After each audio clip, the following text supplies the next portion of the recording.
اب میں نے ان کو یہ سمجھایا، کل کوشش کی، غلط پیغام چلا گیا کہ دیکھیں میں ملک کے لیے آپ کو آفر کر رہا ہوں، الیکشن تو جب بھی ہوں گے وہ انشاءاللہ چاہے اکتوبر میں ہو چاہے اگست، اگلے اگست میں ہو، انشاءاللہ تحریک انصاف نے تو اب جیتنا ہے۔ وہ جیتنا اس لیے ہے کہ لوگوں نے جو ان کی کارکردگی دیکھی ہے پچھلے 7 مہینے میں، لوگ تو یعنی ان سے اتنا متنفر ہے کہ یہ باہر ہی نہیں نکل سکتے۔ یہ جدھر پبلک کے اندر جاتے ہیں کوئی چور کے نعرے لگتے ہیں۔ ملک تو یہ کسی ایک شعبے کے اندر ملک میں کوئی فائدہ نہیں ہوا، یعنی کوئی امپروومنٹ نہیں ہوئی، بلکہ ملک تو نیچے جا رہا ہے۔ سارے جو ان کا جو اپنے 2 بڑے فائنانس منسٹر جو ان کے لے کے آئے تھے اور یہ تجربہ کار لوگ تھے، وہ واپس میں لڑ رہے ہیں۔ وہ جو مفتاح اسماعیل ہے، وہ جو پہلا فائنانس منسٹر ہے، وہ تو اب یہ کہہ رہا ہے کہ یہ ڈیفالٹ کی طرف لے کے جا رہا ہے اسحاق ڈار، اور اسحاق ڈار کہہ رہا ہے کہ اس نے کچھ کیا ہی نہیں ہے جب وہ فائنانس منسٹر تھا۔ دونوں ہی سچ بول رہے ہیں، دونوں ہی سچ یہ بول رہے ہیں کہ ملک جا تو ڈیفالٹ کی طرف رہا ہے اور دونوں نے کچھ نہیں کیا سوائے سٹیٹمنٹس دینے کے اور ہمارے اوپر تنقید کرنے کے۔ ان کے پاس تو اب کوئی روڈ میپ بھی نہیں ہے اس ملک کو بچانے کے لیے۔ اور جو باہر کی بھی فائنینشیل مارکیٹس ہیں اور پاکستان کے اندر بھی جو بزنس کمیونٹی ہے، ان کو پوری طرح اعتماد ان کے اوپر اٹھ چکا ہے۔ وہ سمجھتے ہیں کہ اب ان کے پاس کوئی اب حل ہی نہیں ہے، کوئی روڈ میپ نہیں ہے، تو لہٰذا ملک کا جو معاشی حالات ہیں وہ بڑی تیزی سے نیچے جا رہے ہیں۔ اور کوئی بھی شعبہ، بزنس لے لیں، انڈسٹری لے لیں، زراعت لے لیں، آئی ٹی لے لیں، ایک اس وقت ملک کے اندر جو اس ملک کو ویلتھ کریشن کر سکتا ہے، دولت میں اضافہ کر سکتا ہے، ایک بھی نہیں ہے شعبہ جو کہ ان کی جو اب اس حکومت کے اوپر اعتماد رہ گیا ہو۔ تو نہ اندر سے کوئی اس کے اوپر اعتماد نہیں رکھتا ہے، نہ باہر سے۔ 75% پاکستانی کہہ رہے ہیں الیکشنز کرواؤ، کیونکہ وہ بھی سمجھ گئے ہیں گورنمنٹ فیل ہو گئی ہے۔ تو اس میں ہم نے صرف ان کو یہ کہا کہ ہم تو یہ کرنے جا رہے ہیں، آپ کو اگر ملک کی فکر ہے تو آپ اس وقت کیونکہ ملک آپ سے سنبھالا نہیں جا رہا، ملک جا رہا ہے ڈیفالٹ کی طرف، تو آپ بھی الیکشنز کروا دیں، ایک جنرل الیکشن ہی ہو جائے، بجائے یہ کہ 66% پاکستان میں ہوگا۔ یہ میرا مقصد ان کو کہنے کا تھا۔ باقی ان سے بات چیت کس چیز پہ ہوگی، ہو ہی نہیں سکتی۔ یہ جس لیے گورنمنٹ میں آئے ہوئے ہیں اور ہم نے اپنی طرف سے پوری زور لگایا گورنمنٹ کرنے میں، اس میں زمین آسمان کا فرق ہے۔ ان کا صرف گورنمنٹ میں آنے کا مقصد کیا تھا؟ اپنی چوری معاف کروانے کے لیے۔ پہلے ہی اپنی چوری معاف کروا چکے تھے جنرل مشرف سے، NRO لے کے۔ اب یہ دوسرا NRO انہوں نے لیا ہے، وہ بھی بدولت جو ان کے ہینڈلرز تھے انہوں نے ان کی وہ سہولت کار بنے ان کو دوسرا NRO لینے کے لیے۔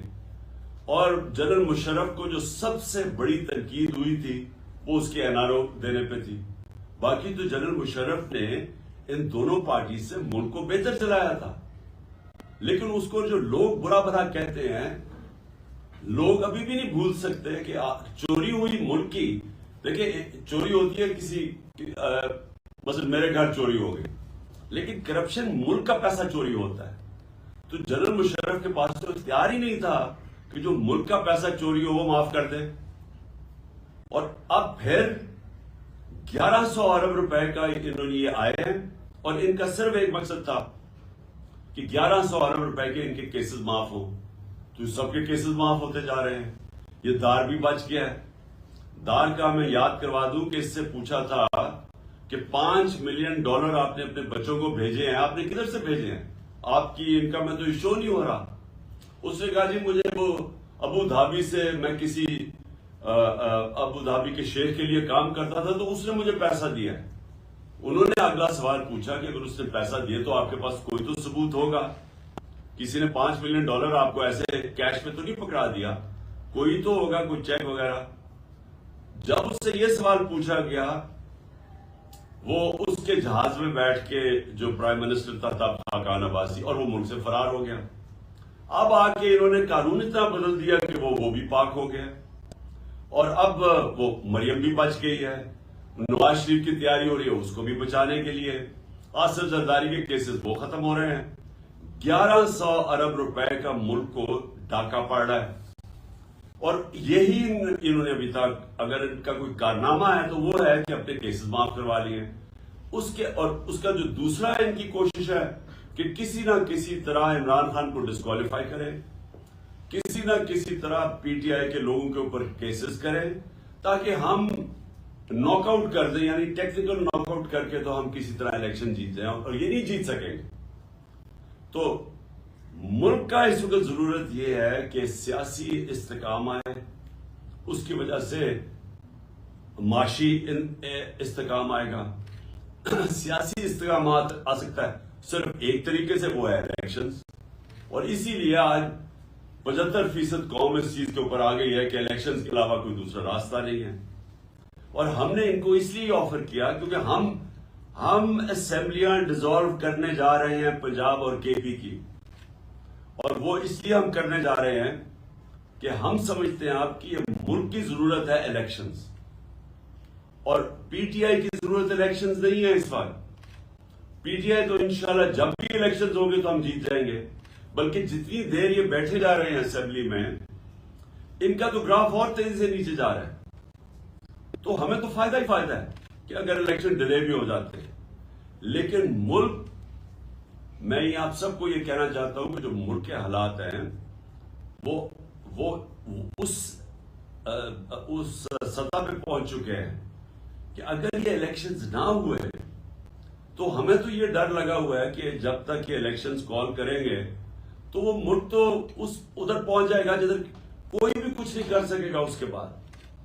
اور مجھے یہ سمجھ نہیں آ رہی کہ کیا یہ جو ہینڈلرز ہیں جنہوں نے 7 مہینے ان کی مدد کی، جنہوں نے ان کی مدد کی ان کو اقتدار میں آنے کے لیے، اور ہم آپ ذرا سٹیٹمنٹ سن لینا مریم کی، اس کی خاقان عباسی کی، اس کی میرے خیال میں رانا ثناء اللہ، اور ان کا ایک اور احسن اقبال، ان کی تو ٹی وی پہ سٹیٹمنٹس ہیں کہ اسٹیبلشمنٹ کے بغیر تو کبھی نو کانفیڈنس کامیاب ہو ہی نہیں سکتا ہے۔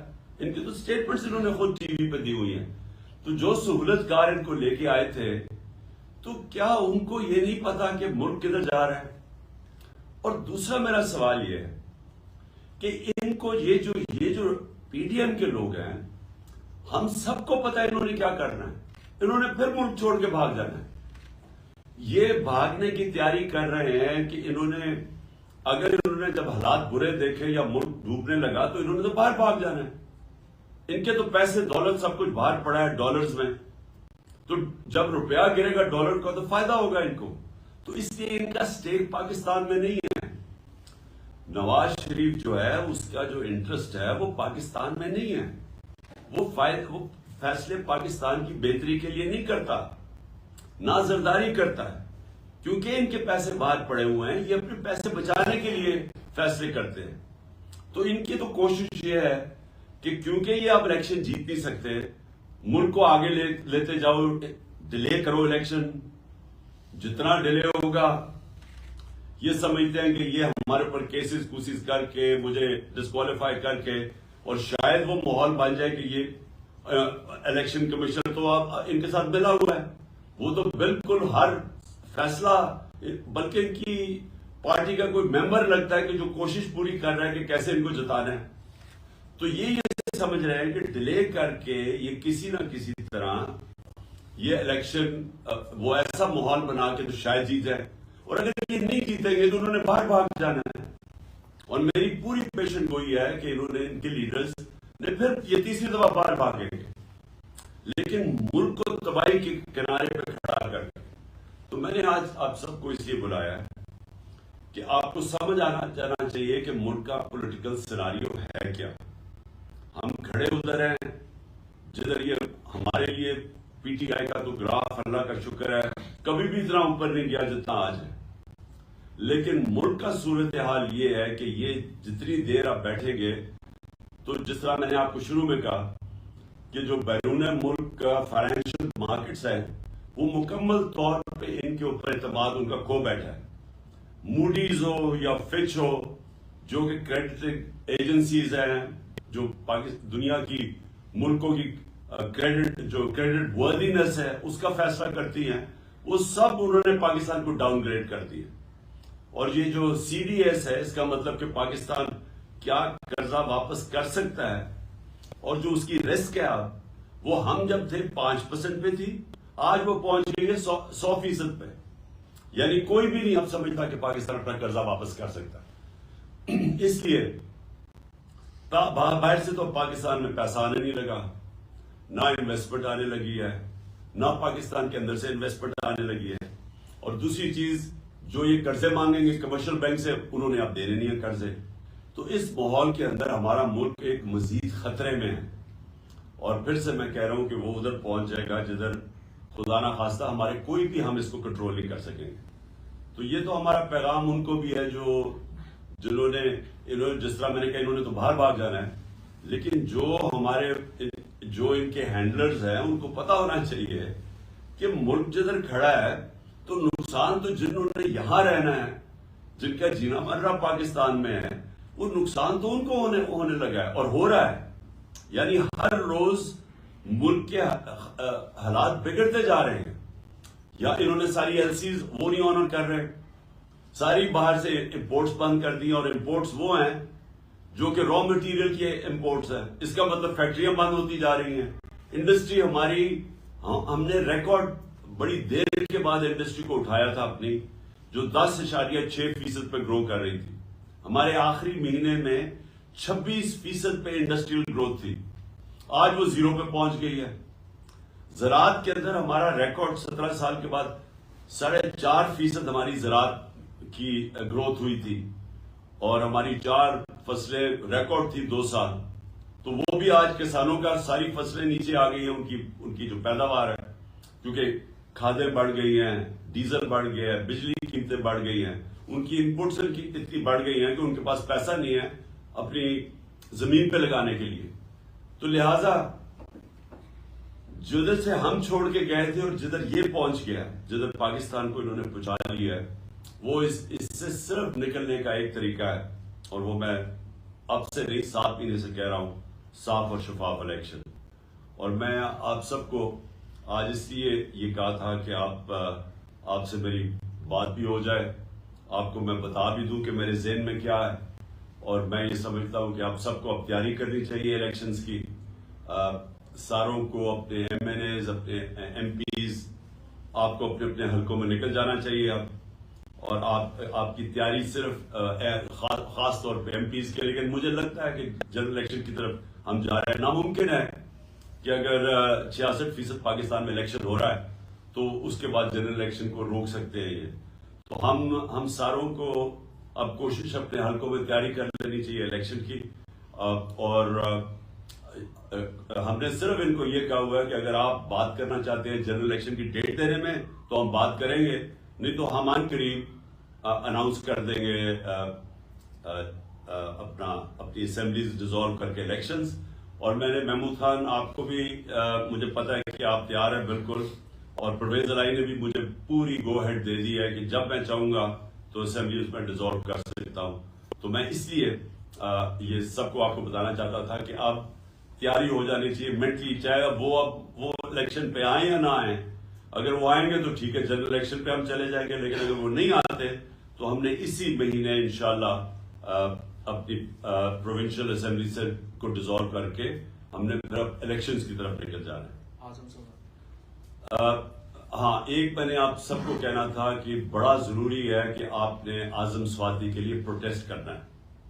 سب کو میں کہہ رہا ہوں, جو اس سے ظلم ہوا ہے یہ ظلم کی انتہا ہے.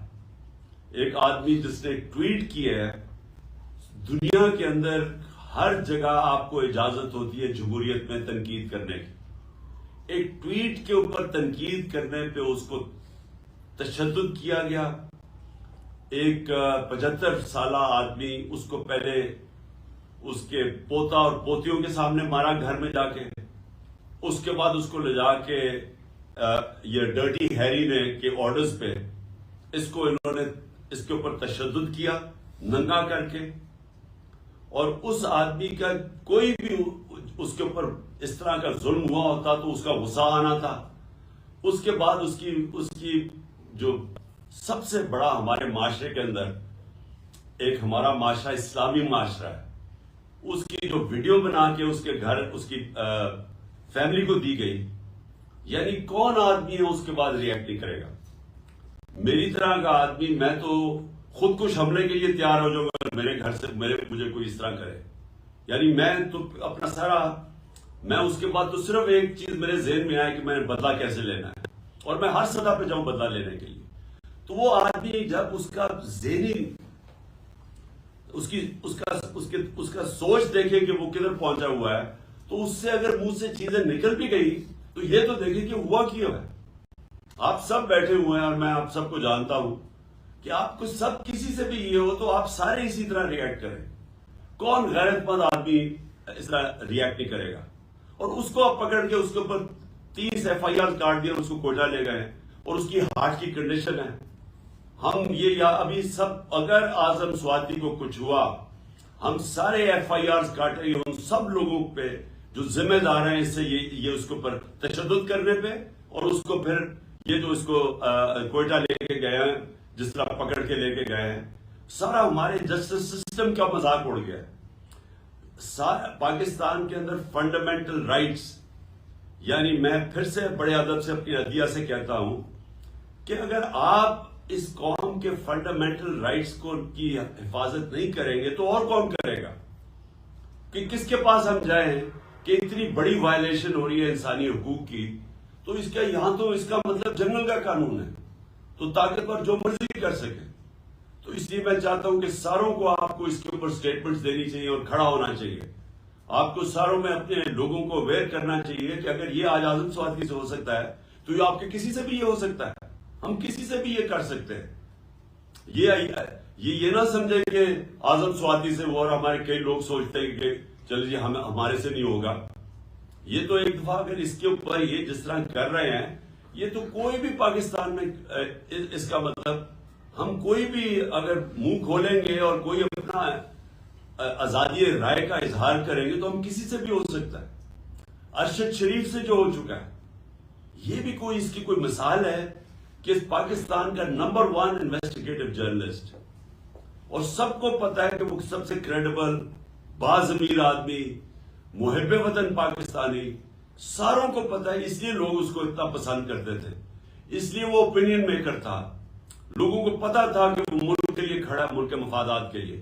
اس سے جو ہوا ہے اور اسے جا کے باہر قتل کر دیا، اور مجھے اتنا افسوس ہے اپنے صحافی برادری سے کہ اس کے لیے نہیں آپ کھڑے ہوں گے، اور آپ کی جس کی بھی وجہ سے اس کے لیے کھڑے نہیں ہو رہے، یہ تو اس کا مطلب آپ سب کسی سے بھی ہو سکتا ہے۔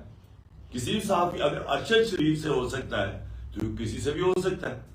اس لیے میں اپنی قوم کو کہتا ہوں کہ یہ وقت ہے اپنی حقیقی آزادی کے لیے کھڑے ہو۔ حقیقی آزادی آتی ہے حقوق سے، حقوق ملتے ہیں رول آف لا سے، انصاف سے۔ تو یہ پاکستان میں وہ وقت ہے۔ تو آپ سب کو میں یہ کہنا تھا کہ آپ سب کو مینٹلی پریپیئر ہونا چاہیے کہ ہم نے ابھی الیکشن میں بھی جانا ہے، اور یہ ہماری مسلسل جدوجہد جاری رہے گی۔ یہ پہلا قدم ہوگا انشاءاللہ جب ہم اپنی پروونشل اسمبلیز میں الیکشنز کروائیں گے۔ محمود خان، آپ تھینک یو، اور آپ پلیز کچھ کہنا چاہتے ہیں؟